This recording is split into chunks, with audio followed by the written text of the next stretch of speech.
Hello everyone, सभी को नमस्कार। मैं एम्स दिल्ली से रवि कुमार गुप्ता आपका बहुत-बहुत स्वागत करता हूं आपके अपने स्केलेटन नर्सिंग के इस ऑनलाइन प्लेटफ़ॉर्म के ऊपर। सभी को नमस्कार, गुड मॉर्निंग सभी को। आज के लेक्चर के अंदर हम कुछ इंपॉर्टेंट इमेजेस के बारे में बात करेंगे जो कि आपके लिए एम्स के जो अभी एग्ज़ाम होने वाला है 26 फरवरी को एमसीआरई का, उसके अंदर बहुत ज़्यादा इम्पोर्टेंस होंगी। ठीक है? इन सभी इमेजेस का हम एक बार रिवीजन करेंगे, सभी बच्चों को इसके बारे में ज़रूर पता होगा। जो भी जितनी भी मैं इमेजेस आपके साथ शेयर करूँगा, जितनी भी इमेजेस मैं इस लेक्चर के अंदर आपको बताऊँगा, वो आपने कहीं न कहीं देखी होंगी, कहीं न कहीं पढ़ा होगा और आपको 100% वो आती भी होंगी। लेकिन एक रिवीजन जो होता है, रिवीजन करना मस्ट होता है किसी भी चीज़ का। अगर आपने रिवीजन नहीं किया है तो आपके सिलेक्शन के चांसेस कम हो जाते हैं। अगर आपने रिवीजन किया है तो आपके सिलेक्शन के चांसेस जो हैं वो बढ़ जाते हैं। मल्टीपल टाइम रिवीजन जो बच्चा करता है उसके ही सिलेक्शन मल्टीपल टाइम होते हैं। ठीक है? आगे बात समझ में, तो क्लास को अंत तक देखेंगे। अगर क्लास पसंद आए तो please like, share and subscribe करेंगे हमारे चैनल को, ताकि ऐसी और वीडियोज़ इन्फॉर्मेटिव जो वीडियोज़ हैं, जो इम्पोर्टेंट वीडियोज़ हैं, मैं आपके लिए लेते आता रहूँ। आगे बात समझ में, चलिए आज की क्लास के अंदर पहली इमेज आपके सामने ये रही। ये क्या है, इसके बारे में आपको आइडेंटिफ़ाई करना है। इस इमेज को आइडेंटिफ़ाई करना है, इसका नाम बताना है। इसके अंदर 2 चीज़ें दी गई हैं, आपको क्लियरली दिखाई दे दे रहा होगा, और कैसे इसको डिस्कार्ड किया जाता है उसके बारे में भी हम साथ-साथ पढ़ते हुए चलेंगे। क्या यूज़ होता है उसके बारे में भी हम बात करेंगे। आगे बात समझ में, चलिए सबसे पहली चीज़ कि ये क्या है?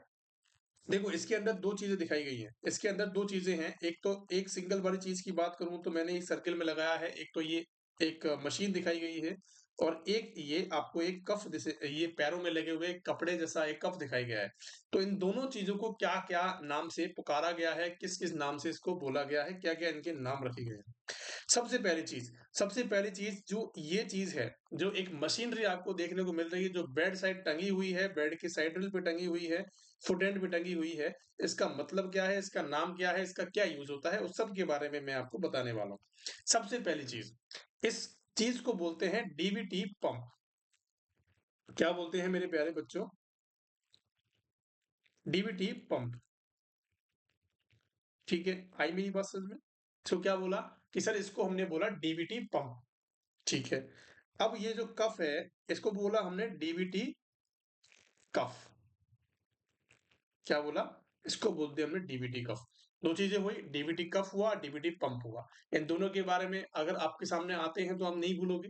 नहीं भूलोगे ना पक्का? चलिए।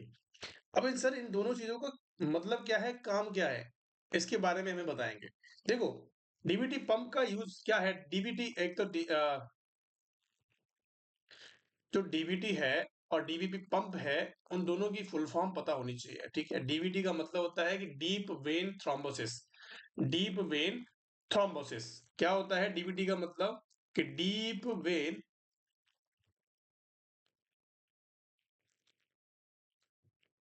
थ्रोम्बोसिस, ठीक है? हमारे पैरों के अंदर क्यों लगाया गया है? हमारे पैरों के अंदर क्यों लगाया? क्योंकि यहाँ पे डीप वेन्स पाई जाती हैं। क्या होती हैं? डीप वेन्स पाई जाती हैं, और वहाँ पे कोई थ्रोम्बोसिस मतलब कि ब्लड का थक्का ना बने, कोई क्लॉट ना बने, इसीलिए इनको पैरों में लगाया गया है, ताकि ये क्या करते हैं, ये जो कफ होते हैं, ये मशीन जो होती है, ये मशीन से कफ अटैच होता है। देखो, यहाँ पे एक क्या होता है, ये सर्किल आपको दिख रही है, यहाँ पे एक मशीन एक तार के थ्रू ये क्या होते हैं, जॉइंट होते हैं। एक तार के थ्रू एक जॉइंट होते हैं, वहाँ से लगातार जैसे बीपी कफ काम करता है, वैसे ही डीवीटी डीवीटी पंप जो होता है वो लगातार उसको प्रेशर देता है, और कफ क्या करता है, उसको हर 1 मिनट में, हर 2 मिनट में वो क्या करता है, पंप करता रहता है अपने पैरों को। ताकि उससे क्या होगा कि जो ब्लड का फ्लो है वो लगातार बना रहता है पैरों के अंदर भी। ठीक है? आगे बात समझ में, अब आप काफ़ी बच्चों का सवाल ये होगा कि सर हमारे पैरों के अंदर क्या ज़रूरत है इस चीज़ की? हम क्यों लगाया है?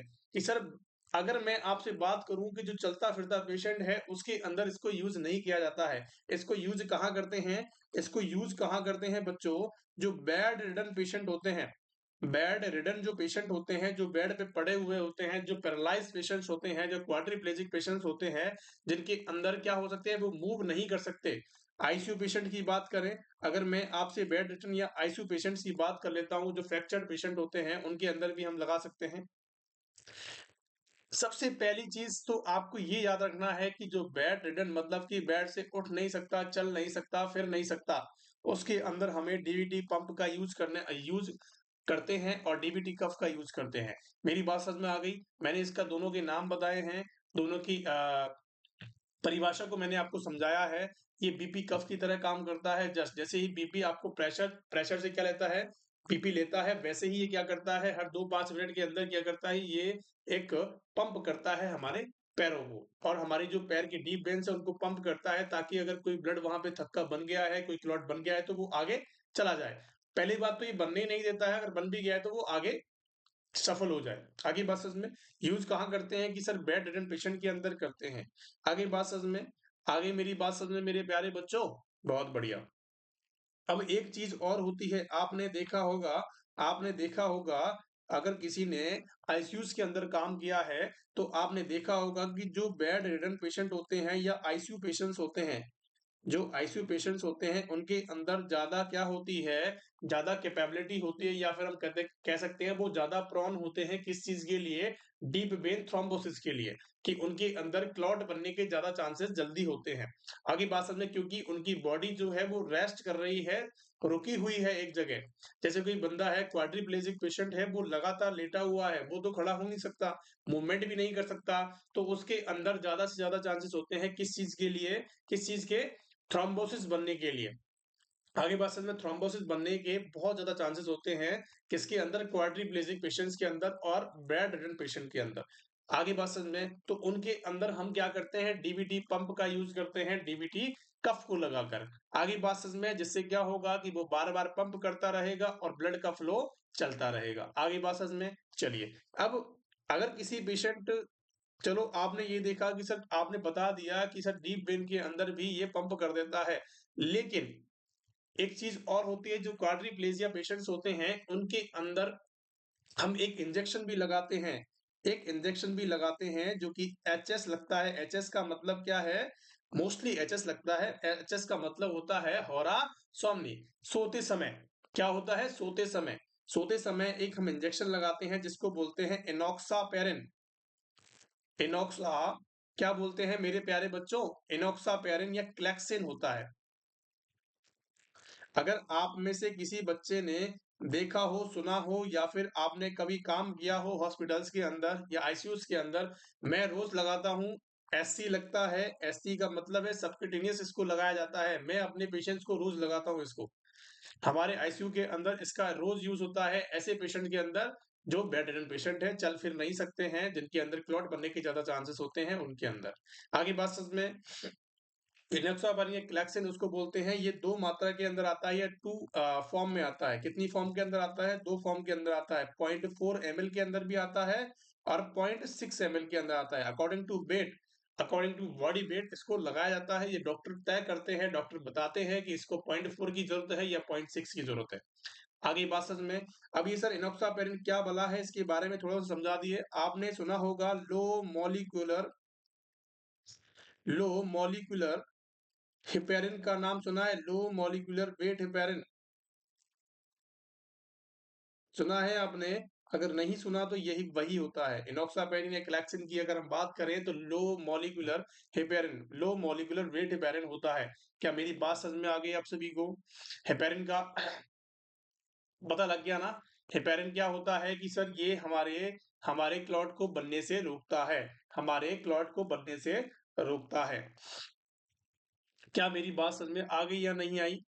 चलिए, बहुत बढ़िया। अगर मैं आपसे एक क्वेश्चन का सवाल और करूं, अगर आपसे एग्जामिनर अगर शातिर होता है और आपसे यही सवाल आपसे घुमा फिरा के कैसे पूछ लिया जाता है कि सर जो आपने डीवीटी कफ लगाए हैं, आपने जो डीवीटी कफ लगाए हैं, उनको अगर आपका पेशेंट जो है एक्सपायर हो गया, अगर आपका यदि आपका पेशेंट एक्सपायर हो गया है, और या फिर वो ट्रांसफर आउट हो गया है या घर चला गया है ठीक होके, तो उसके जो कफ बचे हुए हैं, तो क्या आप उनको यूज कर सकते हो या आप डिस्कार्ड करोगे? इसके अंदर अगर दो ऑप्शंस आपके पास हैं कि आप इसको रीयूज करोगे या डिस्कार्ड करोगे, तो आपको बताना है कि सर रीयूज तो हमें नहीं करना है, लेकिन हम इसको डिस्कार्ड जरूर कर सकते हैं। डिस्कार्ड कौन से डस्टबिन के अंदर आपको करना चाहिए? ये आपसे क्वेश्चन पूछ सकता है कि अगर आपको इसको डिस्कार्ड करना है तो कौन से डस्टबिन के अंदर करना चाहिए। तो ये किसका बना होता है मेरे प्यारे बच्चों? ये किसका बना होता है? कपड़े का बना हुआ होता है। कपड़े का मतलब कॉटन का बना हुआ होता है, और जितनी भी कॉटन से बनी हुई चीजें हैं वो कहाँ जाती हैं? वो कहाँ जाती हैं? वो हमारे येलो डस्टबिन के अंदर जाती हैं। कहाँ जाती हैं? वो येलो डस्टबिन के अंदर जाती हैं। कहाँ जाती हैं मेरे प्यारे लाल लालियों? कि सर हमारे कहाँ जाती हैं? हमारे येलो डस्टबिन के अंदर चली जाती है। क्या मेरी बात आप तक पहुंच गई है? क्या मेरी बात आप तक समझ में आ गई है कि हमने क्या देखा? हमने एक ही क्वेश्चन के अंदर इतने सारे सवाल हमने देख लिए हैं, ताकि हमें कोई भी जरूरत ना पड़ेगी अगर इनसे कोई रिलेटेड क्वेश्चन आ गया तो। आ गई मेरी बात समझ में? सबको पता लग गया मशीन कैसी होती है, कफ कैसा होता है, कैसे यूज करते हैं, डिस्कार्ड कैसे करते हैं, इंजेक्शन हम कौन से पेशेंट को कैसा इंजेक्शन लगाते हैं। चलिए, बहुत अच्छी बात है अगर आपको पता लग गया तो। चलिए, दूसरी आपके सामने दूसरी आपके सामने इमेज दी गई है। ये इमेज किस चीज की है इसके बारे में मुझे बताएंगे। ये इमेज क्या है, किस चीज की है, इसके बारे में मुझे थोड़ा सा बता देंगे, ठीक है? इस इमेज के बारे में ध्यान से देखेंगे इस इमेज को, कि ये जो है वो एकदम पैक आइटम है। ये पैक है और इसको तोड़ के निकाला गया है और यहाँ से एक निडल निकली है। आप ध्यान से देखेंगे तो आपको पता लगेगा कि यहाँ से एक निडल निकली है, और निडल का कैसे यूज करते हैं, कहाँ यूज करते हैं, उसके बारे में आपको पता होना चाहिए, ठीक है? आपने कभी हॉस्पिटल में काम किया हो, अगर आप में से किसी बच्चे ने हॉस्पिटल्स के अंदर काम किया हो, तो वहां पे आपने इसको जरूर देखा होगा। इसका नाम है बच्चों लैंसेट। इसका नाम है लैंसेट। क्या है मेरे प्यारे बच्चों? इसका नाम जो है वो क्या है? इसका नाम है लैंसेट। क्या मेरी बस समझ में आ गई? चलिए, अब लैंसेट का यूज कैसे करते हैं? देखो, यूज की बात करूं तो यूज कहाँ करते हैं? ब्लड शुगर, या फिर हम कह सकते हैं ब्लड, जब भी आप शुगर मेजर करते हो, जब भी आप ब्लड शुगर को मेजर करते हो, तो किस चीज का यूज करते हो? आपको लैंसेट का यूज करना है। काफी बच्चे गलत चीजों का यूज करते हैं, ठीक है? ऐसे नहीं करना है। आपको इसको ना तो रीयूज करना है, डोंट रीयूज, ठीक है? इसको रीयूज भी नहीं करना है। इसको, इसका नाम क्या होता है? लैंसेट होता है। इसको ऐसे घुमाना है। ये जो गोल गोल सी इसकी मुंडी है ना, इसको घुमाना है। वहां से एक निडल सी निकलेगी, आपको प्रिक करना है, और वहां से आरबीएस आपको चेक कर लेना है, ब्लड शुगर आपको चेक कर लेना है। इसका मतलब सिंपल सी बात, अगर सिंपल हिंदी भाषा में समझना है तो इसको खून निकालने का एक यंत्र कहते हैं। क्या कहते हैं? कि सर खून निकालने का यंत्र कहते हैं। आगे बात समझ में? मैंने आपको क्या बताया कि सर हमें इसका इसका नाम जो है वो लैंसेट है, और इसका ब्लड शुगर के अंदर मेजर करने के अंदर इसका यूज होता है, ठीक है? खून निकालने के लिए, अंदर पंक्चर करने के लिए इसका यूज होता है, ठीक है? इसको रीयूज नहीं करना है। अगर इसकी बात करते हैं कि सर इसको डिस्कार्ड के बारे में पूछा जाए, कि सर इसको डिस्कार्ड कैसे करते हैं, तो आपको खुले में बता देना है कि इसके अंदर निडल लगी हुई है। इसका मतलब कहाँ जाएगा? हमारे व्हाइट वाले बॉक्स के अंदर जाने वाला है, जहां पे निडल्स जाती हैं, जहां पे निडल्स जाती हैं। और जहां पे क्या जाता है?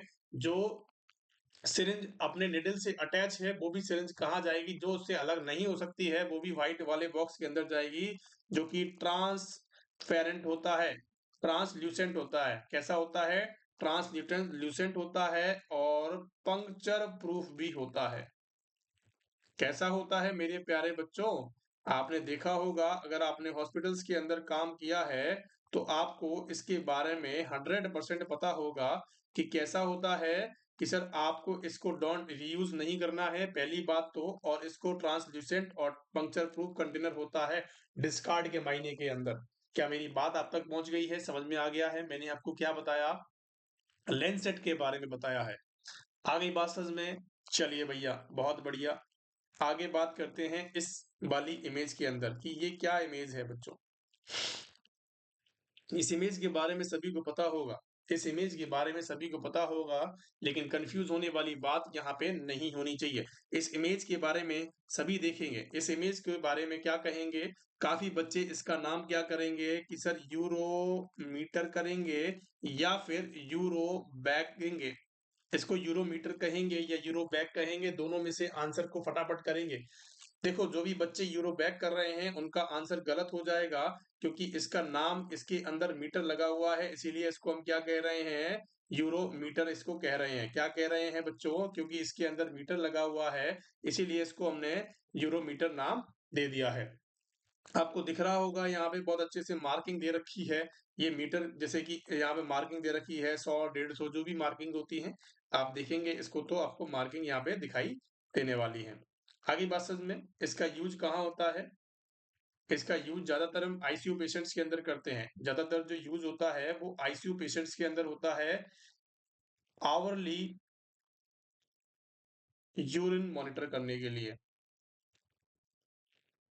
आगे मेरी बात समझ में कि आपको अगर किसी पेशेंट का हावरली मतलब हर घंटे के अंदर, हर 2 घंटे के अंदर आपको किसी का यूरिन को मेजर करना है, तो आपको यूरोमीटर का यूज करना पड़ेगा। आगे बात समझ में, अगर मैं इसके डिस्कार्ड की बात कर लूं कि इसको डिस्कार्ड कैसे किया जाता है, अगर मैं इसके डिस्कार्ड की बात करूं तो इसको डिस्कार्ड कैसे करते हैं उसके बारे में भी देख लीजिए। उसके बारे में देख लीजिए कि इसको डिस्कार्ड कैसे किया जाता है। तो डिस्कार्ड किसका चीज का बना हुआ है, कि ये प्लास्टिक का बना हुआ है। किस चीज का बना हुआ है मेरे प्यारे बच्चों, कि सर प्लास्टिक का बना हुआ है। और जितने भी प्लास्टिक आइटम्स होते हैं, चाहे वो आईबी सेट हो, चाहे बीटी सेट हो, चाहे कितने भी प्लास्टिक के आइटम्स जो आपके के मन में आते हैं, आपके दिमाग में आते हैं, जितनी भी आइटम जो हॉस्पिटल्स के अंदर यूज होते हैं, उनको कहाँ फेंका जाता है, हमारे रेड डस्टबिन के अंदर फेंका जाता है। क्या मेरी बात आप तक पहुंच गई है मेरे प्यारे बच्चों, इसको डिस्कार्ड कहाँ किया जाता है, कि सर रेड बिन के अंदर ही डिस्कार्ड किया जाता है। क्या मैं सही जा रहा हूं? अगर मेरी बात आप तक समझ में आ गई है तो सारे बच्चे चैनल को लाइक करेंगे, सब्सक्राइब करेंगे चैनल को। आगे बात समझ में, चलें अगले अगले इमेज के अंदर चलते हैं। चलिए बहुत बढ़िया। मैंने आपको बताया कि जिसके अंदर भी मीटर लगा होता है उसको यूरोमीटर बोलते हैं। अगर इसके अंदर मीटर नहीं होता तो इसको बोला जाता यूरोबैग। ठीक है, अगर आगे इमेज आती है तो मैं आपको बता दूंगा। चलिए, ये क्या है प्यारे बच्चों, इसके बारे में जरूर आना चाहिए आप सभी को। ये क्या है, क्या भला है, इसके बारे में पता होना चाहिए। ठीक है, इन दोनों की इमेजेस को साथ रखने का कुछ पर्पस है, इसीलिए मैं आपको बता रहा हूँ। ठीक है, समझना ध्यान से, एक एक चीज को समझना है, घबराने की जरूरत नहीं है, आपको सारी सारी चीजें क्लियर कर दी जाएगी।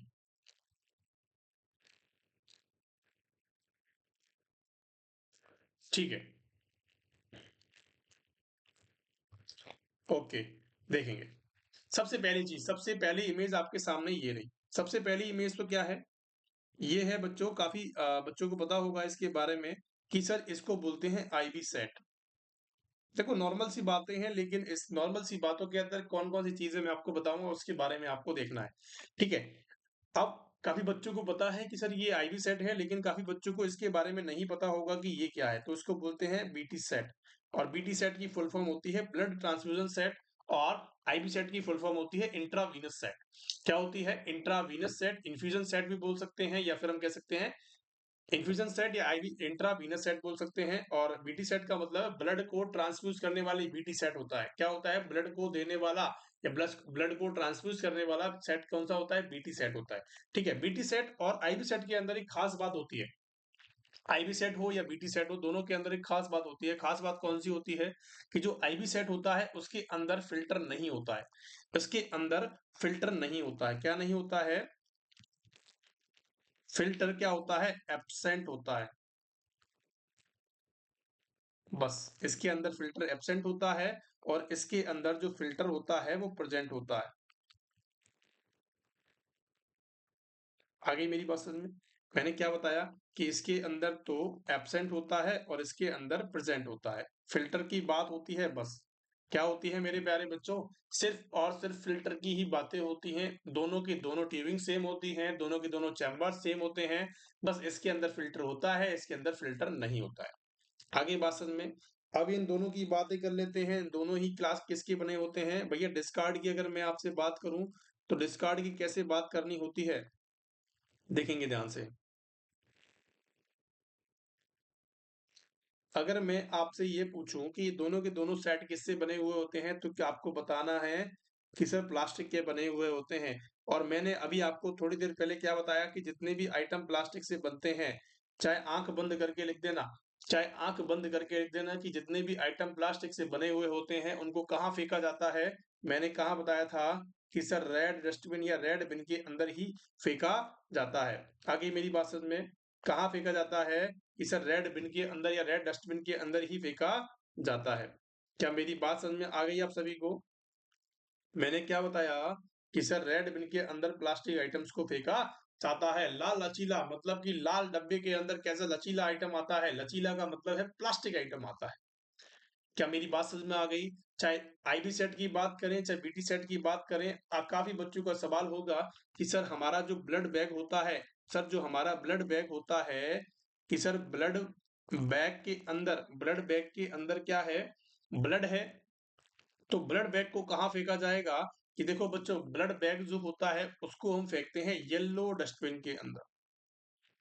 येलो बिन के अंदर फेंका जाता है। कौन सा सेट? हमारा कौन सा सेट बच्चों? हमारा,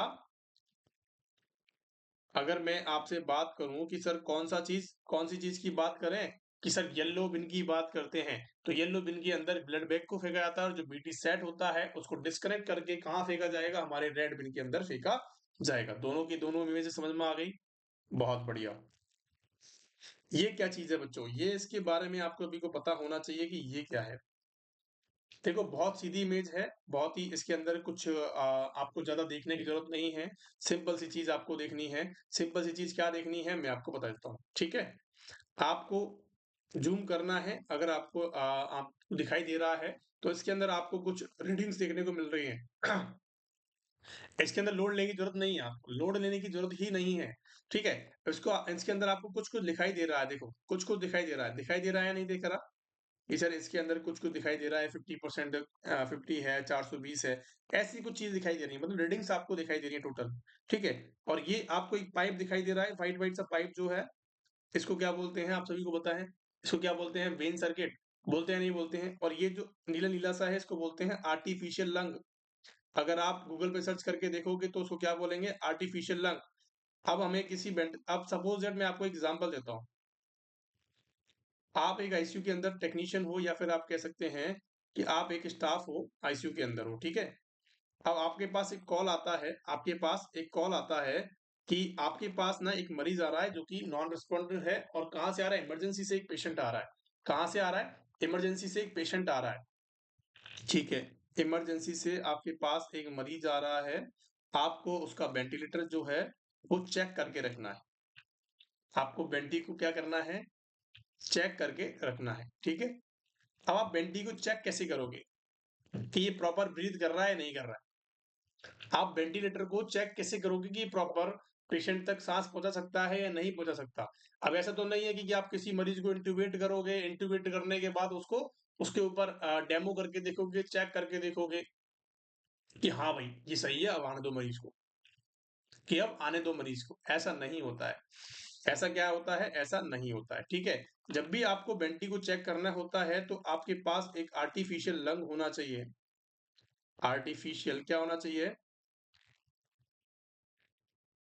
आर्टिफिशियल लंग्स होने चाहिए। आर्टिफिशियल लंग कहाँ है हमारे पास? ये इसको बोलते हैं आर्टिफिशियल लंग। आप सर्च करके देखोगे गूगल के अंदर तो आपको ये बेहतरीन तरीके में मिल जाएगा, आपको समझ में आ जाएगा कि सर क्या बताया है, ठीक है? और ये क्या है बच्चों? ये है वेंटिलेटर। ये है वेंटिलेटर।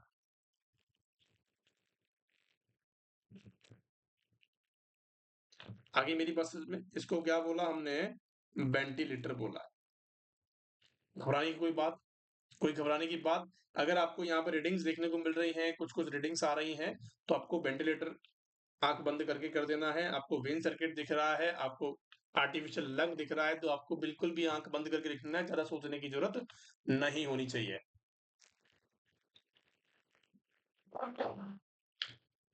क्या मेरी बात समझ में आ गई? आपको ज़्यादा सोचने की ज़रूरत नहीं होनी चाहिए, इसके अंदर बस इतना ही आपको देखना है, ठीक है? अब वेंटिलेटर का यूज़ क्यों करते हैं, ये तो सभी को पता होगा कि जो पेशेंट जो हमारे पास जो अनकॉन्शियस पेशेंट है, जो ब्रीथ नहीं कर पा रहा है, या कोई इंजरी ऐसी है उसको कि साँस लेने में बहुत ज़्यादा तकलीफ हो रही है, तो उसको हम वेंटिलेटर पे ले देते हैं। आगे बात समझ में, इंट्यूबेशन की प्रक्रिया आप सभी को पता होगी, पहले इंट्यूबेट किया जाता है, फिर इसको कनेक्ट किया जाता है, ठीक है?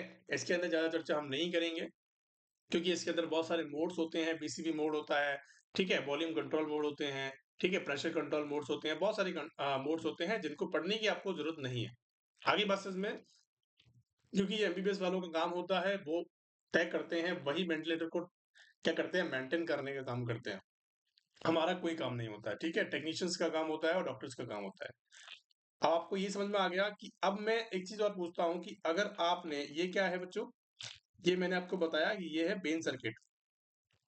क्या है? बेन सर्किट, ठीक है? ये है हमारा वेन सर्किट। अब वेन सर्किट जो है, अगर आपको इसको डिस्कार्ड करना है, अगर आप इसको डिस्कार्ड करना चाहते हो, तो डिस्कार्ड कैसे करोगे? अगर आपको वेन सर्किट को डिस्कार्ड करना है, तो डिस्कार्ड कैसे किसका बना हुआ है? कि सर प्लास्टिक का बना हुआ है। किसका बना हुआ है? प्लास्टिक का बना हुआ है। प्लास्टिक की चीज़ें हमने कहाँ देखी है सर? रेड डस्टबिन के अंदर देखी है। कहाँ देखी हैं? कि सर रेड बिन के अंदर, डस्टबिन के अंदर हमें फेंकनी है। आ गई बात समझ में? तो घबराने की कोई बात यहाँ पे नहीं है। चलें आगे की तरफ, बहुत बढ़िया। चलें आगे की तरफ, चलिए। अब मत बोलना मेरे को कि पढ़ाया नहीं सर, आपने बताया नहीं, ठीक है? अगली क्या बला आ गई है भैया, ये क्या है? कि सर इसके अंदर हमें कुछ-कुछ देखने को मिल रहा है। ये 2 हमारे पास ये 2 देखने को मिल रहे हैं। देखेंगे ध्यान से, ये 2 आपको क्या देखने को मिल रहा है? ये थंब से देखने को मिल रहे हैं या फिर हम कह सकते हैं हैंडल से देखने को मिल रहे हैं। ये क्या है? कि सर ये 2 हैंडल से क्या है? इसके बारे में देखेंगे ध्यान से। सर इसका नाम बहुत प्यारा है। क्या है? डिफिब्रिलेटर। क्या है ये? डीफैब। आपने सुना है? इसका नाम है डिफिब्रिलेटर। आगे बात सुनते हैं, इसको शॉर्ट में डीफैब भी कहते हैं। इस पेशेंट से इसका यूज़ क्या होता है? इसका यूज़ होता है,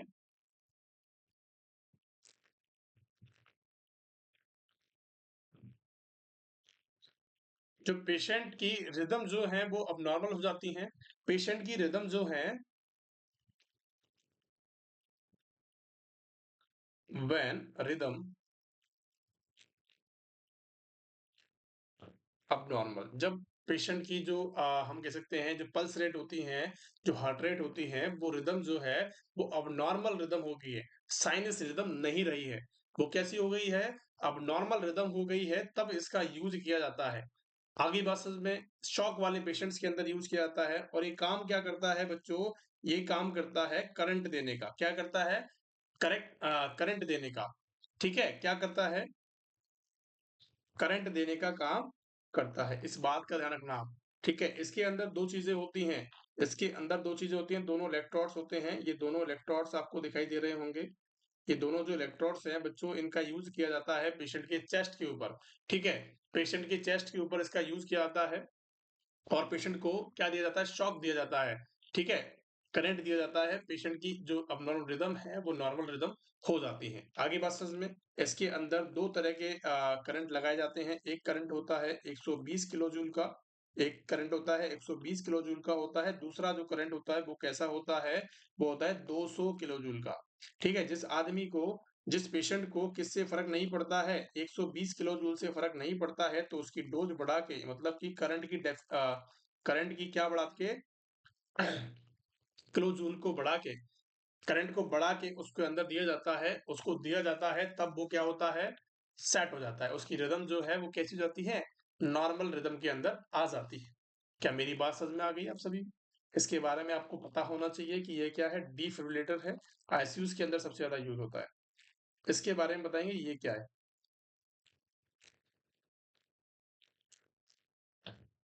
फटाफट से इसका आंसर करेंगे कि भैया ये क्या चीज़ है? इसके बारे में कुछ थोड़ा-सा बता दीजिए। ये क्या बोलते हैं इसको? इसको क्या बोलते हैं? इसके अंदर देखो एक मास्क लगा हुआ है, एक तो मास्क लगा हुआ है, एक डब्बी-सी पड़ी हुई है, एक डब्बी-सी पड़ी हुई है और एक मशीन है। तो ये मशीन को क्या बोलते हैं बच्चों? Nebuliser machine. Nebuliser machine. इसके बारे में आप सभी को पता होना चाहिए, ये तो बेसिक चीज़ है, ये सभी घरों में यूज़ होती है। नेबुलाइज़र मशीन किसे कहते हैं? तो आपको पता होना चाहिए, ठीक है? नैप देने के लिए बच्चे के अंदर काम आती है। नैब क्या होता है कि आपने अगर किसी बच्चे को ब्रीदिंग डिफिकल्टी हो रही है, बच्चे की बात नहीं कर रहे हैं, हम किसी भी पेशेंट की बात कर लेते हैं चलो, तो किसी भी पेशेंट को अगर ब्रीदिंग डिफिकल्टी होती है, तो इसका नैब का यूज़ किया जाता है, नेबुलाइज़र मशीन का यूज़ किया जाता है और उसको क्या दिया जाता है, पेशेंट को नैब दिया जाता है, जैसे सलाइन की दे सकते हैं, ड्यूलिन दे सकते हो, साल्बुटामॉल का दे सकते हो, ठीक है? बहुत सारी चीज़ें होती हैं, उनको आप दे सकते हो। तो पेशेंट को क्या होता है, इंस्टेंट रिलीफ मिलता है। क्या मिलता है? पेशेंट को इंस्टेंट रिलीफ मिलता है। इसके अंदर एक चैम्बर होता है, इसके अंदर मशीन भरी जाती है। इसके अंदर क्या भरा जाता है? इसके अंदर भरा जाता है किसको? हमारी दवाई को इसके अंदर भरते हैं, लिक्विड को हमारे सॉल्यूशन को इसके अंदर भरते हैं और इससे क्या होता है, ये ऑन ऑफ का बटन होता है। ये क्या है बच्चों? ये ऑन ऑफ का बटन है। ये ऑन ऑफ का बटन है, यहाँ से ऑन ऑफ होता है, इसको ये तार जो है इसकी प्लग के अंदर लगाई जाती है, लाइट के अंदर लगाई जाती है, ऑन ऑफ किया जाता है, ऑफ से ऑन किया जाता है और पेशेंट के मुँह पे इस मास्क को लगाया जाता है और इससे भाप मिलती रहती है पेशेंट को। क्या मिलती रहती है? भाप मिलती रहती है। जिससे क्या होगा, पेशेंट को रिलीफ जो रिलीविंग सिम्पटम्स हैं, वो आपको देखने को मिलेंगे। क्या यहाँ तक की बात समझ में आ गई है? चलिए, अब मैं इस मशीन के बारे में बात करता हूँ, चलिए। तो आपने देखा कि नेबुलाइज़र मशीन है, पेशेंट को रेस्पिरेटरी डिफ़िकल्टी जब भी होती है, तो इसका यूज़ किया जाता है। दूसरी बात, इसके अंदर जो मास्क है, वो उसको आप रीयूज़ कर सकते हो या फेंकोगे? देखो, इस मास्क का रीयूज़ पॉसिबल है, लेकिन वॉश करके। इसको वॉश करना है, फिर इसको इसको आप रीयूज़ कर सकते हो, लेकिन सेम पेशेंट पे। अलग-अलग पेशेंट पे इसी मास्क को यूज़ नहीं करना है, ठीक है? अलग-अलग पेशेंट्स पे इसको यूज़ नहीं करना है, एक पेशेंट के लिए एक ही मास्क होना चाहिए। अब मैं इसको बता क्यों रहा हूँ कि सर ये तो कॉमन सी बात है, इसके अंदर तो हम यूज़ कर ही लेंगे, ठीक है? लेकिन मैं इसके इसीलिए बता रहा हूँ कि अगर किसी पेशेंट को सपोज़ दैट डॉक्टर ने बोला है कि आपको दिन में 3 से 4 बार क्या करना है, नेबुलाइज़ करना है अपने आप को। 3 से 4 बार करना है, तो 3 से चारों बार आपको नया मास्क लेने की ज़रूरत नहीं है। आपको तीनों बार, चारों बार नया मास्क लेने की ज़रूरत नहीं है। 3 दिन तक या 4 दिन तक आपको कोई मास्क लेने की ज़रूरत नहीं है। आप इसको धो के गर्म पानी में थोड़ा-सा गुनगुने पानी से इसको धो सकते हो, धोने के बाद इसको रीयूज़ कर सकते हो। आगे मेरी बात समझ में, अगर मैं इसके डिस्कार्ड की बात करूँ, तो डिस्कार्ड कहाँ किया जाता है? अगर मैं इसको डिस्कार्ड करने की बात करूँ, तो डिस्कार्ड कहाँ किया जाएगा? कि सर ये भी प्लास्टिक का बना हुआ होता है, तो इसको कहाँ करेंगे? इसको भी रेड बिन के अंदर ही डाल देंगे। कहाँ डाल देंगे मेरे प्यारे बच्चों? रेड बिन के अंदर ही डाल देंगे। क्या मेरी बात समझ में आ गई है? मैंने आपको क्या-क्या चीज़ें बताई हैं आज की क्लास के अंदर कि सर ये चीज़ें आपने इम्पोर्टेंट बताई हैं, इन चीज़ों के बारे में हम भूलेंगे भी नहीं। भूल के भी इसको भूलेंगे नहीं। आ गई बात समझ में? तो इस बात के बारे में आपको ध्यान रखना है और इन सारी चीज़ों को आपको पढ़ के जाना है, ठीक है? चलिए दूसरे की बात करते हैं, दूसरी इमेज की बात करते हैं। देखो ये इमेज बहुत ही इम्पोर्टेंट रहने वाली है आप सभी के लिए और मैं कह रहा हूँ कि इस इमेज से क्वेश्चन आने वाला है एक, ठीक है? तो इस इमेज को ध्यान से देखेंगे और इसके अंदर बताएँगे क्या-क्या चीज़ इसके अंदर रखी गई है। ठीक है? बहुत ईज़ी इमेज है, घबराने की कोई ज़रूरत नहीं है, ठीक है? सबसे पहली चीज़ सबसे पहली चीज़ तो आपको ये देखनी है कि सर इसके अंदर जो इमेज दिखाई गई है, इसके अंदर जो इमेज दिखाई गई है वो क्या है? कि सर एक जो मशीन है, इसके अंदर क्या है कि सर ये मशीन जो है, इसको क्या बोला गया है? देखो,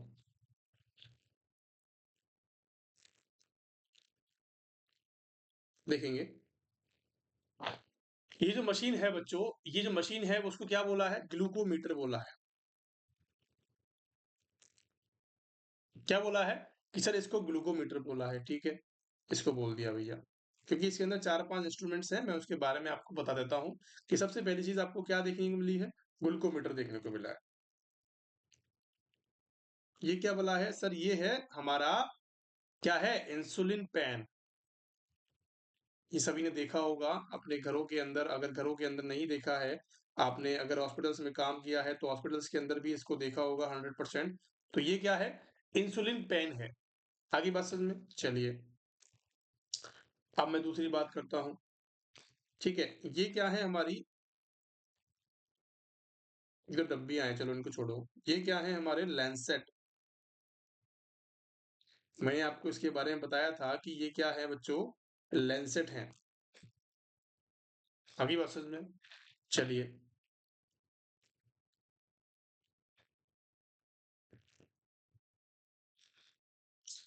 इनके बारे में जानेंगे कि ये क्या है।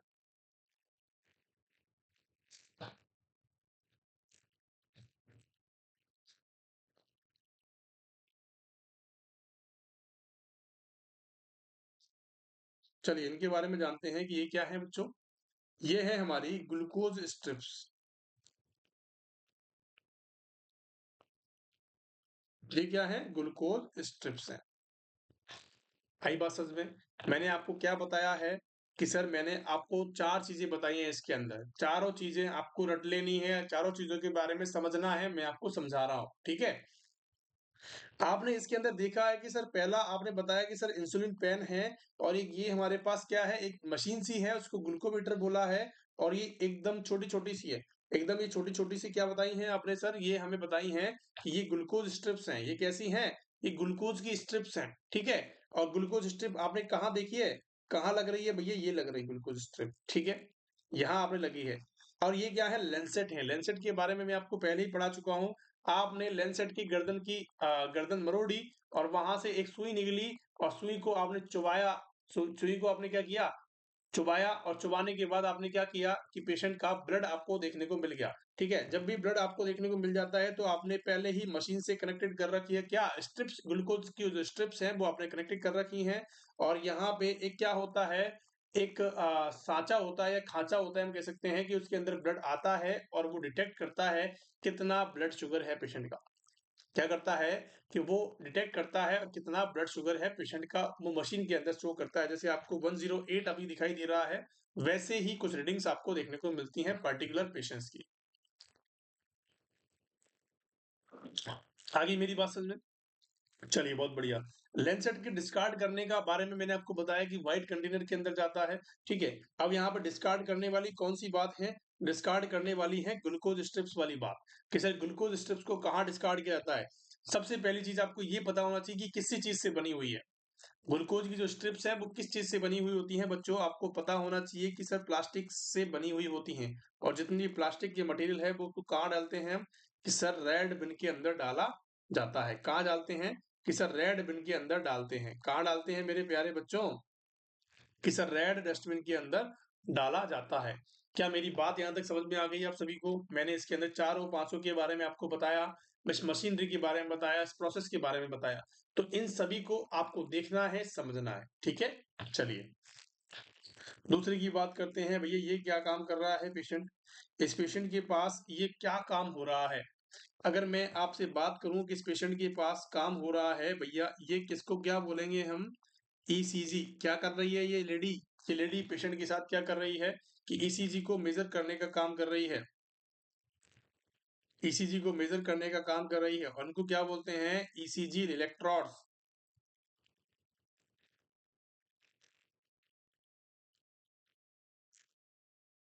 ईसीजी इलेक्ट्रोड्स इसको बोला जाता है। क्या मेरी बात समझ में आ गई है? अगर इलेक्ट्रॉन्स अगर कैसे हो जाएं, अगर इलेक्ट्रॉन्स को फेंकना पड़े तो ये किससे बने हुए होते हैं बच्चों? ये रबड़ के बने हुए होते हैं। कैसे बनते हैं? रबड़ के बने हुए होते हैं।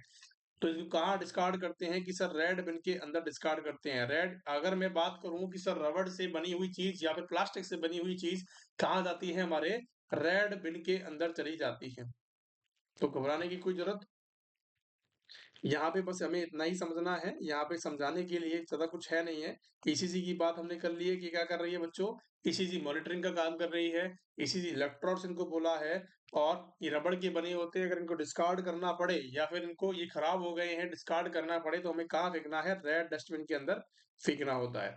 चलिए, अगली अगली मशीन के बारे में देखते हैं। अगली इमेज क्या है? अगली इमेज है हमारे पास एक इमेज देखने को मिल रही है, जहाँ पे आपको क्या देखने को मिला है कि 60 यहाँ पे कुछ रीडिंग्स ही देखने को मिल रही हैं।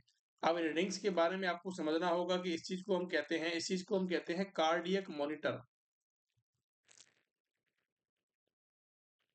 इस चीज़ को हम कहते हैं कार्डियक मॉनिटर।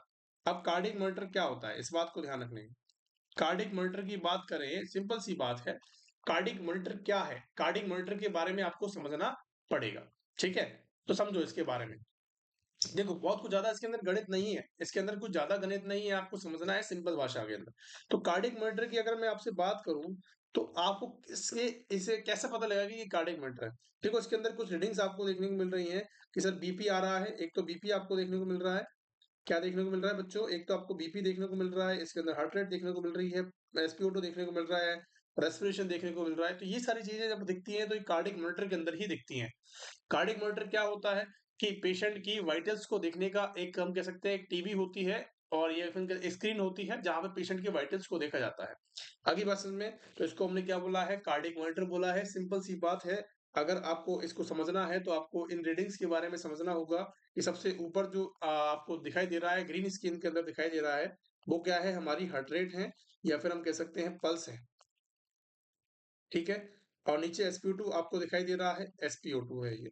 और ये जो आपको 20 दिखाई दे रहा है, ये क्या है? रेस्पिरेशंस हैं। आपको जो बीपी, ये बीपी की रीडिंग तो आप सभी को पता है कि क्या है? बीपी है। क्या मेरी बात समझ में आई? मैंने आपको क्या-क्या चीज़ें बताई यहाँ पे? कि सर इसके बारे में कार्डियक मॉनिटर है, कार्डियक मॉनिटर के बारे में मैंने आपको बताया। चलिए, दूसरी इमेज के बारे में देखेंगे, अगली इमेज क्या कहती है? अगली इमेज के बारे में सुनेंगे ध्यान से, ठीक है? ये क्या है? इसके बारे में बताएँगे फटाफट से। काफ़ी बच्चों के अंदर सवाल होता है कि सर ये क्या है? देखो, इसकी अगर मैं बात करूँ तो ये है नेज़ोगैस्ट्रिक ट्यूब या एनजी ट्यूब, मैं आपको शॉर्ट में लिख के दे रहा हूँ। इसको क्या बोला हमने बच्चों? इसको बोला हमने एनजी ट्यूब, ठीक है? अब इसका काम क्या होता है उसके बारे में समझेंगे, ठीक है? ऐसे पेशेंट्स, इसका यूज़ क्या है? फीडिंग देने के लिए। इसका यूज़ क्या है? अब इसको समझेंगे। यूज़ क्या है बच्चों? For feeding. इसका यूज़ क्या है? For feeding. अगर मैं एनजी ट्यूब की बात करूँ अगर मैं एनजी ट्यूब की बात करूँ तो एनजी ट्यूब को क्यों डाला जाता है? एक तो पहली चीज़ कि एनजी ट्यूब को कहाँ डालते हैं कि हमारे नेज़ोगैस्ट्रिक मतलब कि नेज़ल के थ्रू डालते हैं गैस्ट्रिक के अंदर। नाक के थ्रू डालते हैं स्टमक के अंदर, ठीक है? आगे बात समझ में? तो एनजी ट्यूब इसका नाम रखा गया, ठीक है? अब ठीक है, ये बात समझ में आ गई। यूज़ क्यों करते हैं? फीडिंग के लिए। जो व्यक्ति अनकॉन्शियस है जो व्यक्ति अनकॉन्शियस है, जो व्यक्ति खा नहीं पाता है, अपने मुँह से नहीं खा पाता है, कोई ओरल सर्जरी हुई है या फिर हम कह सकते हैं किसी को खाने में दिक्कत है, जो खाता कम है, ऐसे पेशेंट्स भी तो होते हैं जो नहीं खाते हैं, जानबूझ के नहीं खाते हैं, उनको भूख नहीं लगती है। तो ऐसे पेशेंट्स के अंदर हम क्या करते हैं, एनजी ट्यूब का इस्तेमाल करते हैं और वहाँ से उनको फीड देते हैं। तो फीडिंग पर्पज़ के लिए ज़िम्मेदार होती है क्या? NG tube. तो इसके पार्ट्स यहाँ पे लिखे हुए हैं, सभी को पता होना चाहिए कि कौन-कौन से इसके पार्ट्स होते हैं। ठीक है? जब भी आप एनजी ट्यूब का यूज़ करते हो, तो कौन-सा आपको पोज़ीशन का यूज़ करना चाहिए? पोज़ीशन। पोजीशन की बात करूँ तो आपको ध्यान रखना है कि सर हाई फाउलर पोजीशन का यूज़ करते हैं। जब भी आप इंसर्ट करते हो, ड्यूरिंग इंसर्शन की बात कर रहा हूँ मैं, इंसर्शन की बात कर रहा हूँ, जब भी आप इंसर्ट करते हो ट्यूब को तो आपको क्या करना है, हाई फाउलर पोजीशन का इस्तेमाल करना है, हाई फाउलर पोजीशन को मेंटेन रखना है। क्या मेरी बात समझ में आई? चलिए, दूसरी बात समझते हैं कि जब भी आप इसका कन्फर्मेशन देखते हो, अगर आपको इसका कन्फर्मेशन देखना है, क्या देखना है मेरे प्यारे बच्चों? अगर आप इसको कंफर्म देखना चाहते हो कि इसकी लोकेशन कहाँ है, कंफर्मेशन ऑफ की लोकेशन कि भैया ये स्टमक में पड़ी हुई है या स्मॉल इंटेस्टाइन में है या फेफड़ों में चली गई है या है ही नहीं, कहाँ चली गई है? तो उसको अगर आपको देखना है तो आपको क्या करना पड़ेगा? अगर मैं आपसे बेस्ट की बात करूँ तो आपको क्या बताना है कि सर एक्स-रे बताना है। एक्स-रे के अंदर कैसे दिखेगी इसके बारे में मैं आपको बताता हूँ। एक्स-रे आपको करवाना है पेशेंट का, इसको डालने के बाद आपको एक्स-रे करवाना है, एक्स-रे के अंदर आपको विजुअलाइज़ होती है और जब भी विजुअलाइज़ होती है तो आप कन्फर्मेटिव लोकेशन का पता लगा सकते हो, ठीक है? चलिए, अब मैं इसके बारे में कुछ बताता हूँ आपको कि सर इसको एक्स-रे के अंदर क्यों दिखाई देती है, ये एक्स-रे के अंदर क्यों दिखाई देगी, ठीक है? उसके बारे में आपको देखना है। जितनी भी ट्यूब्स होती हैं बच्चों, जितनी भी ट्यूब्स होती हैं या फिर हम कह सकते हैं जो भी ऐसा मटेरियल जो कि बॉडी के अंदर जा रहा है, ऐसा मटेरियल ऐसी ट्यूब जो कि बॉडी के अंदर जा रही है, उसके अंदर एक लाइन पाई जाती है, जिस लाइन का जिस लाइन का नाम होता है रेडियो ओपेक लाइन। मैंने बहुत बार अपनी क्लास के अंदर बताया है, कई बार रील्स के बारे में बताया है, तो उसको क्या बोला है हमने, एक लाइन होती है, उसको बोलते हैं रेडियो ओपेक लाइन, क्या बोलते हैं? रेडियो ओपेक लाइन उसको बोला गया है। अब रेडियो ओपेक लाइन क्या होती है मैं आपको बताता हूँ। देखो नाम से ही आपको पता लग रहा है कि रेडियो ओपेक लाइन मतलब कि एक्स-रे के अंदर इस जो ये लाइन जो होती है वो एक्स-रे के अंदर चमकती है और जब ये चमकती है तो आपको इज़िली विजुअलाइज़ हो जाएगी। मैंने आपको बताया था शायद पिछली क्लासेस के अंदर कि एक गॉस पीस होता है जिसके अंदर क्या होती है ब्लू कलर की लाइन होती है। ब्लू कलर की लाइन क्यों होती है? क्योंकि वो भी एक रेडियो ओपेक लाइन होती है। अगर किसी डॉक्टर से वो किसी बॉडी के अंदर किसी पेशेंट की बॉडी के अंदर सर्जरी करते दौरान रह जाता है तो आप उसको एक्स-रे के द्वारा विजुअलाइज़ कर सकते हो और वहाँ से उसको निकाल सकते हो। ऐसा होता था पहले के ज़माने में जब ये नहीं होती थी, रेडियोपिक लाइन नहीं होती थी, तो पहले के ज़माने में क्या होता था कि जैसे आपने 10 गॉस पीस गिन के रखे हैं। आपने क्या करा है, आपने 10 जो गॉस पीस हैं, वो आपने गिन के रखे हैं। आपको 10 के 10 वापस निकालने हैं या 10 काउंट करके आपने रखे हैं, लेकिन आपने जब उनको गिना सर्जरी होने के बाद तो वो 9 ही रह गए। तो एक कहाँ गया उसको देखने के लिए पूरी सर्जरी खोलनी पड़ती थी। एक कहाँ गया उसके लिए पूरी सर्जरी खोलनी पड़ती थी, पहले के ज़माने में। लेकिन आज के ज़माने में क्या है कि आपको पूरी सर्जरी नहीं खोलने की ज़रूरत। आपको पूरी सर्जरी को खोलने की ज़रूरत नहीं है, आपको सिंपल एक्स-रे करवाना है और उस गॉस पीस का पता लगाना है और कहाँ पे है उसको निकाल लेना है, सिर्फ़ वही पार्ट को ओपन करके। क्या मेरी बात समझ में आ गई? चलिए, तो इसी प्रकार से कन्फर्मेटरी टेस्ट किसको माना गया है? हमारे एक्स-रे को माना गया है कि अगर एक्स-रे के अंदर वो कहाँ है, उसका पता लग गया तो इसका मतलब वो कन्फर्म है। ऐसे तो बहुत सारे किए जाते हैं, आप एस्पिरेट करके देख लो, आप पीएच करके देख लो, आप बबलिंग करके देख लो, एयर डाल के देख लो, बहुत सारी चीज़ें हैं। लेकिन कन्फर्मेटरी टेस्ट क्या होता है? कन्फर्मेटरी टेस्ट क्या होता है मेरे प्यारे बच्चों? आपको पता होना चाहिए कि सर कन्फर्मेटरी टेस्ट होता है हमारा क्या होता है? एक्स-रे होता है। इसको मेज़रमेंट का तरीका क्या होता है? अगर मैं इसकी टोटल लेंथ की बात करूँ, टोटल लेंथ की बात करें तो क्या होती है? अगर इसकी टोटल लेंथ की बात करें तो ये 105 सेंटीमीटर की होती है। 105 सेंटीमीटर की होती है और जो इंसर्शन लेंथ होती है वो कितनी होती है? इंसर्शन जो लेंथ होती है वो 60 सेंटीमीटर की होती है। कितनी होती है मेरे प्यारे बच्चों? इंसर्शन लेंथ जो होती है वो 60 सेंटीमीटर की होती है और जो आपको टोटल लेंथ जो होती है वो उसकी होती है 105 सेंटीमीटर की होती है। क्या मेरी बात समझ में आ गई? चलिए और और क्या बातें होती हैं? अगर आपको इसको मेज़र करना है, तो मेज़र आपको सभी को पता है। आपको जब भी इसका मेज़रमेंट करना होता है तो आप सभी को पता है कि नोज़ टिप से लेके ईयर लोब तक, नोज़ टिप से ईयर लोब से जिफॉइड प्रोसेस। नोज़ टिप की नोज़ टिप से लेके कहाँ तक? ईयर लोब और ईयर लोब से जिफॉइड प्रोसेस।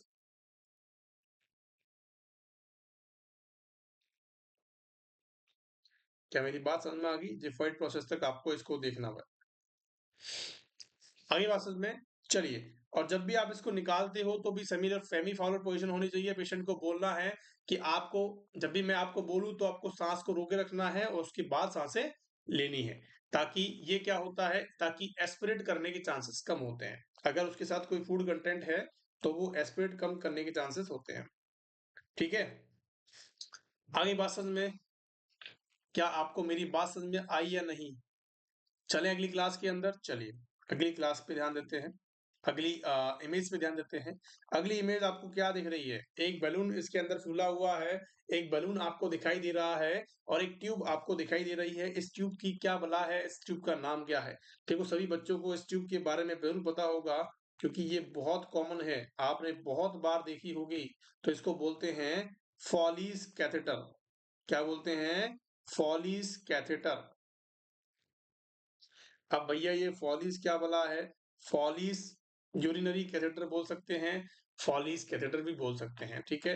इसका काम क्या होता है? इसका काम सिर्फ़ होता है यूरिन ड्रेन के लिए। यूरिन को ड्रेन करने के लिए इसका काम होता है। क्या काम होता है? यूरिन को ड्रेन करना। ड्रेन का मतलब है बाहर निकालने का काम होता है, ठीक है? चलिए, ये कैसा है? ये कैसा है बच्चों? ये है डबल ल्यूमेन।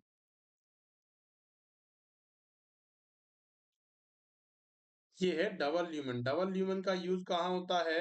इसमें 2 ल्यूमेन जो होते हैं, उसका यूज़ होता है सबसे पहला यूज़ तो यूरिन के लिए होता है कि भैया एक तो यूरिन पोर्ट से बाहर आएगा, एक पोर्ट से यूरिन बाहर आएगा और दूसरा जो है वो बैलून को फुलाने के लिए होता है। बैलून को फुलाने के लिए होता है, बैलून के लिए होता है हम कह सकते हैं। ठीक है? आपने क्या देखा बच्चों, सबसे पहली चीज़ तो आपने ये देखी कि इसके अंदर सबसे पहले डबल ल्यूमेन होते हैं, 2 आपको दिखाई दे रहे होंगे इसके अंदर। 2 आपको दिखाई दे रहे होंगे, 100% 2 दिखाई दे रहे हैं कि सर बिल्कुल दिखाई दे रहे हैं। एक से तो आप क्या करते हो यूरिन को ड्रेन करते हो, दूसरे से आप हवा भर के हवा भरा उसके अंदर क्या भरते हैं एनएस भर के, स्टेराइल वाटर भर के क्या करते हो उसको क्या करते हो मेरे प्यारे बच्चों कि आप उस बैलून को फुला देते हो ताकि वो फिक्स हो जाए। अब मैं आपको बताता हूँ कि इस बैलून का पर्पस क्या है, इसका काम क्या है। देखो, जैसे ही आपने किसी मेल पेनिस के अंदर इसको घुसाया, आपने यूरिनरी कैथेटर को घुसाया, अब घुसाते ही क्या होता है कि आपने अगर बैलून फुला दिया, इधर से आपने बैलून फुला दिया है, तो ये बाहर तो नहीं आएगा ना, तो इसीलिए फिक्स करने के लिए, सेल्फ फिक्स करने के लिए क्या करते हैं, इस बैलून को फुलाया जाता है और इस बैलून के अंदर क्या भरा जाता है, इस बैलून के अंदर क्या भरते हैं मेरे प्यारे बच्चों, इस बैलून के अंदर 10 ml क्या भरते हैं, या तो एनएस भरेंगे या स्टेराइल वाटर भरेंगे। स्टेराइल वाटर भरने का काम किया जाता है। सबसे पहली चीज की बात करूं तो कौन सा भरते हैं कि सर स्टेराइल वाटर को प्रायोरिटी देते हैं और सेकंड नंबर पे हम नॉर्मल सलाइन को रखते हैं। क्या मेरी बात यहाँ तक की समझ में आ गई है? मैंने आपको बताया फॉलिस कैथेटर किसके अंदर यूज होता है, जो बेड रिडन पेशेंट्स होते हैं उनके अंदर होता है, जो चल फिर नहीं सकते, जो हम कह सकते हैं आईसीयू पेशेंट्स होते हैं, या फिर हम कह सकते हैं कि जिन पेशेंट को इनकॉन्टिनेंस है, डायरेक्ट ड्रिबलिंग होती है, उनको पता नहीं लगता है कि मेरा पेशाब कब आ जाता है, मेरा पेशाब कब आता है, तो उनको पता नहीं होता है, तो उन पेशेंट के अंदर भी हम यूज कर सकते हैं। तो यहाँ तक की बातें समझ में आई सभी को, आई होप सभी को समझ में आया होगा। अगर किसी को कोई परेशानी हो तो वो कमेंट कर सकता है, मैसेज कर सकता है हमारे सपोर्टिव नंबर्स के अंदर। ठीक है? तो आज की क्लास को हम यहीं खत्म करते हैं। बाकी की जो नेक्स्ट क्लास होगी हमारी वो जितनी भी नेक्स्ट इमेजेस होंगी उनको हम नेक्स्ट क्लास के अंदर डील करने वाले हैं। क्या मेरी बात यहाँ तक समझ में आ गई है सभी को? अगर मेरी बात यहाँ तक समझ में आ गई है तो प्लीज हमारे चैनल को लाइक करेंगे, सब्सक्राइब करेंगे ताकि हमें और आपको दोनों को बढ़ने का मौका मिले। Thank you so much for being there. सभी पढ़ते रहें और बढ़ते रहें, अपने एग्जाम को अच्छे से करें ताकि किसी भी तरह के आपको कंपटीशन के अंदर नहीं घुसना पड़े। आगे बात समझ में? Thank you so much for being there.